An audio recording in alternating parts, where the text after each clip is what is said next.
گروپ رشاد یه موزیکه جلای چند ماموستاین پیمانگاه هنرین جوانو درچوین زانینگهان لکومالگاه شلادزه سر به قضا آمدیه و لسال 2016 هاتیه دامزراندن. مرم و آرمانجا وی گروپی اوه پاراستنا موزیک و سترانا کردی یا رسن الدوره بکن. آرمانجا مش دامزران نوو گروپ دبر ما آمد يعني آمدی حتی گوشه لازم تقریبا سو گروپ موزیکی تدانینن ام اف گنجا چندش معنی در چوی هنری جوانین و کلیه جورا جورین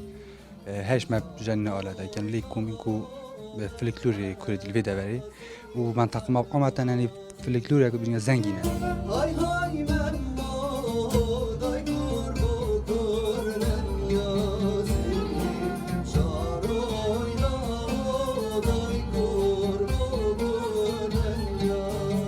دناوی گروپه دا دنگ بیجک هیا هیوی و خواستاوی اوه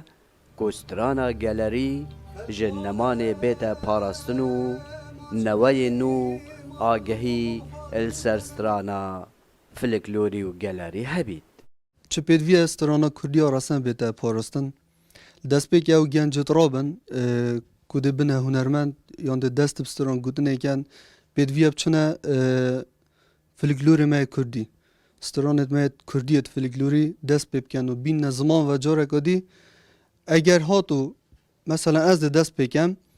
هگر چون استرانت بیانی و مبس استرانت بیانی شول کر او استرانا ما فلکلوری یا کردی آراسن ما ول جخو و دیکوون بیدن و اگه دشت که تو پلی جنگ بگیرید.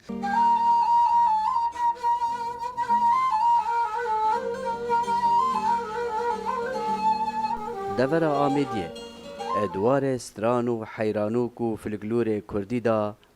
دورک دولمنده سلام بالایی دنگ امریکا دهر